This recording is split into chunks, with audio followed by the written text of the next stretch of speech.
I got 7 kids and 7 baby mamas.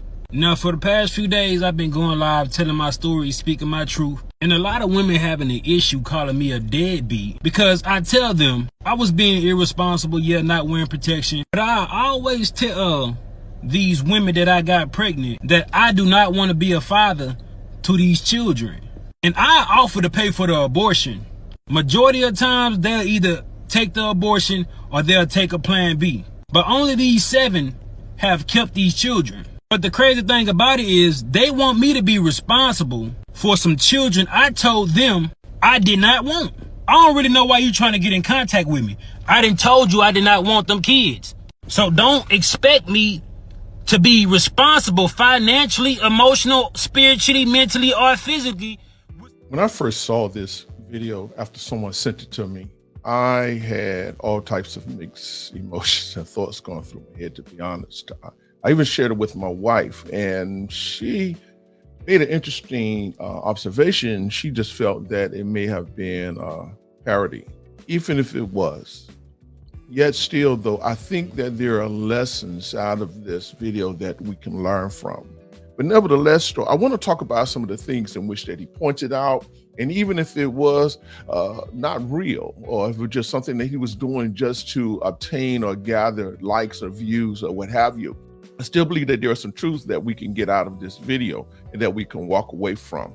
And I'm just going to go down a list of things that I have already written out for this video. And I want to make a point. Number one, when you talk about having sex with multiple women, okay, so we're talking about immoral sex that is immoral.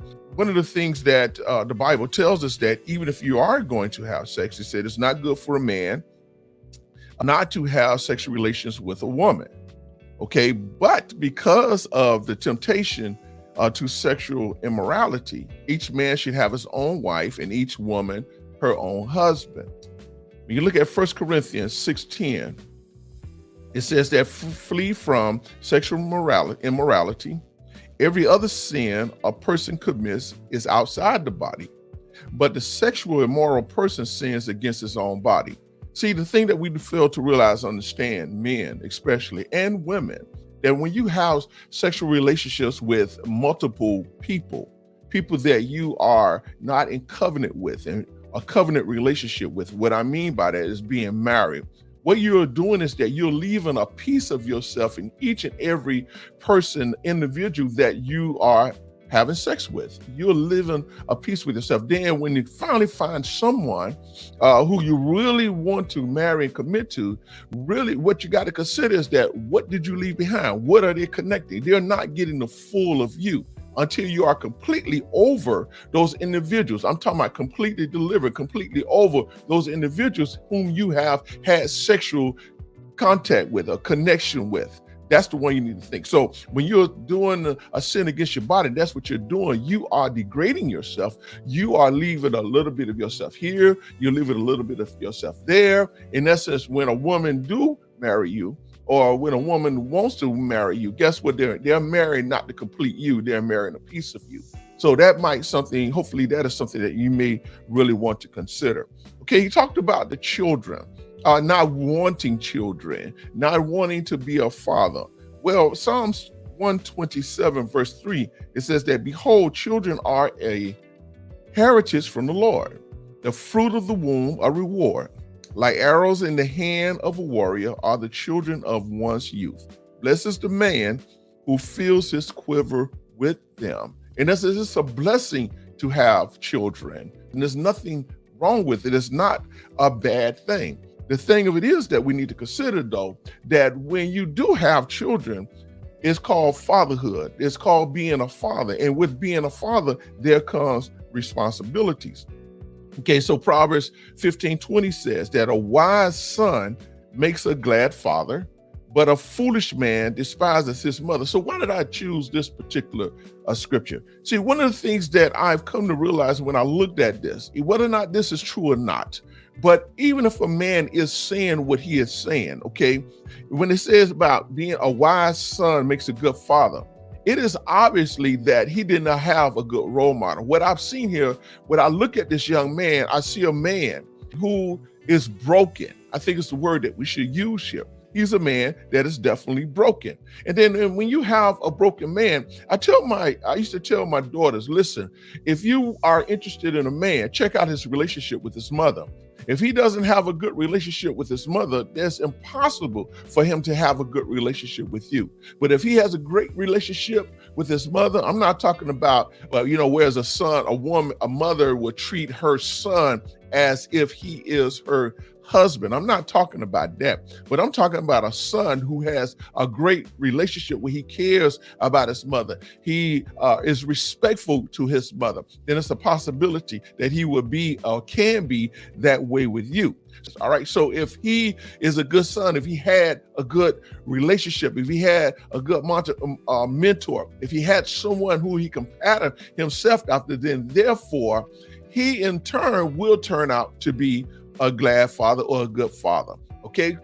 I have sons, and one of the things that I strive to do was to model what fatherhood would be like, was to model what being a good husband, what that will look like, because I wanted them to have that same traits, those same characteristics, so that when they connect with a good woman, they would know how to treat a good woman. Proverbs 22:6, it says, train up a child in the way he should go. And that's going back to what I was saying. I have a responsibility to my sons, and that is to teach them the way that they should go, to teach them what is right, to teach them what is morally right, not what is immorally right, to have a relationship, or you not have self-control of your sexual needs, where you just can run around from this woman to that woman to that woman to this woman. One of the things that we fail to realize, really, that begin to affect you psychologically, because you're taking on a piece of each and every individual that you are laying down with into your spirit. And then therefore, guess what? You're a confused brother. You're a confused sister. And then you're wondering why you have so many struggles. You're wondering why you have so many challenges that maybe in the beginning you didn't start out with, but next thing you know, you are confused. Nothing seems to go right for you. That's because, guess what? You have let go of yourself. You have allowed yourself to just be loose, and then it's dysfunctional. I'm telling you, if you're just, man, let me say this real quick, and I don't want to get off topic on where I'm at, but if you're using women as to score points or score brownie points, as they say, you are really deceiving yourself when you do that. But yes, still, Proverbs 22:6 says that train up a child in a way he should go. Even when he is old, he will not depart from it. So as a father, I have a responsibility, or I had a responsibility, and I still do, because all of my sons are grown now, but I still have a responsibility to make sure that when they come to me for wisdom, that I am giving them just wisdom. I'm giving them sound wisdom. I'm giving them wisdom that they can take and apply that would be beneficial to their walk of life. Now, just to think of it, if this young man does have 7 children from 7 different mothers or 7 different women, okay, and for them 7 children, whether or not they're sons or daughters, to hear this man who fathered them say that he does not want to have anything to do with them, can you imagine psychologically the effect that it's having on them? Wait a minute. Of course they're going to be angry. He's angry if this is true. He's showing us a form of anger because of what happened to him. So therefore, what is he doing? If it was done to him, and therefore what he's doing right now is he is reciprocating it back to his own children. And guess what they're going to do? Unless a change intervenes in their life, they're going to end up doing the same thing to their children, therefore causing a generational curse, okay? But you cannot provoke your children. I know now there are many ways that we as fathers will make our children angry, but I would say this to that: don't do it deliberately, okay? Now, if they're not going to always agree with everything that you say, you're gonna get pushed back, you're gonna get kicked back, they're gonna walk away angry, they're gonna be upset. That's fine. If you are doing it from a rightful place, if you're doing it from a place of love, if you're bringing that correction from a place of love, it's okay if they're gonna get angry. I've been through that. I walked that. I know what that is like, but that's perfectly okay. They'll get over it. All right. So we don't want to discourage. We do not want to create more fathers or future or potential fathers to have the same traits or to continue to fuel this narrative that all fathers are deadbeat, that we have fathers that don't care, which that's why I established this show, A Father's Note, to prove that we have a lot of great fathers out there who are doing right by their children, who are fighting for the betterment of their children, regardless of what their life is like, what their life experience is like. One of the things, though, they care about their children and they're involved in the life of their child.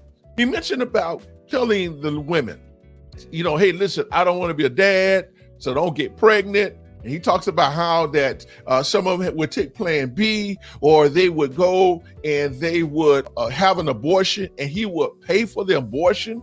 Really? But listen, look at this. Isaiah 59:7 says that their feet run to evil and they make haste to shed innocent blood. Their thoughts are thoughts of iniquity, desolation and destruction are in their paths and highways. Now you go and commit a sinful act by having sex without marriage, but then yet still the consequences of it, you desire to shed innocent blood. So anytime that you commit or you have an abortion, ladies, anytime that you're paying for an abortion, fathers, mothers and fathers, okay, you are shedding innocent blood. You are committing murder. I don't care how you look at it, but that is exactly what it is, all right? Okay, now, the other thing, obviously, that when he says that I don't have anything to do with these children, these babies, not financially, not emotionally, not physically, or anything of that nature, not even with his time. Let me tell you something, bruh. You are wrong. You are wrong.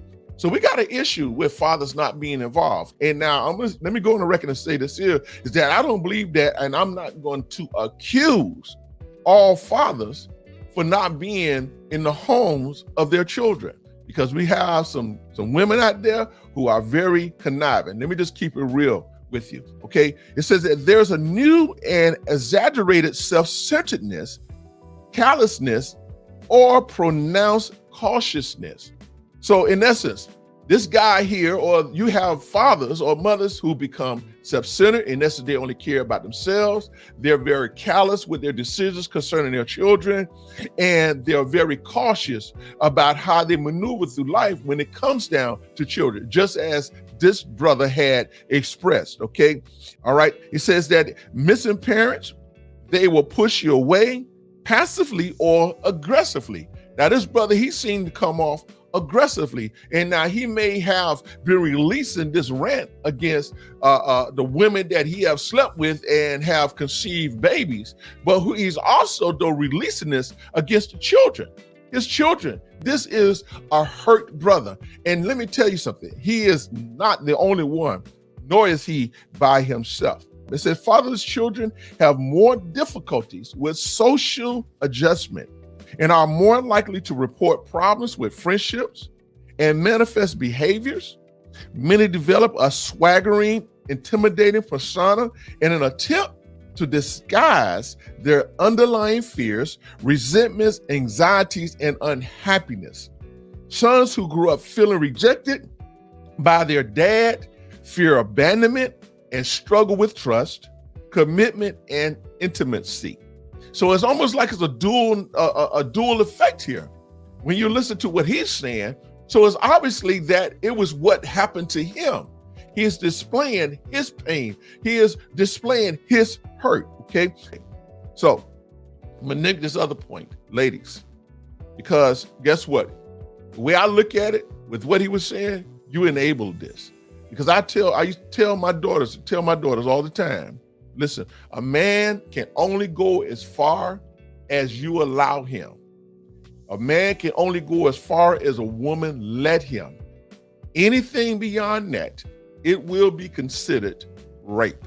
You better believe that, okay? So, but if you give him access, if you give that man access to your body, and he's telling you what his intent is, and you still go through with it, that is on you. And as I stated, you are enabling him in his error. I want to end with this video here because I think it speaks to every father out there who have strived, to do it right, who have strived to step up, take on their responsibilities, regardless of what life offers them. And I want to commend you. Hope you enjoy this video. My daughter say, "Why you always taking pictures of me sleep?" And I'm like, man, they do my heart good to see you like sleeping comfortably. Cause I remember moments when like we were sleeping on the floor in real life. And the reason why I'm sharing this is because I know a lot of men, a lot of fathers sometimes back up or disappear because they're concerned about where they are in life right now and don't feel like they can add value to the child. And I'm just letting you know, man, being a father is a journey. And just because you start at one place doesn't mean that's where you're going to end. When you raising that child, as you commit to being a father, you're going to grow as the child grows. Embrace the journey.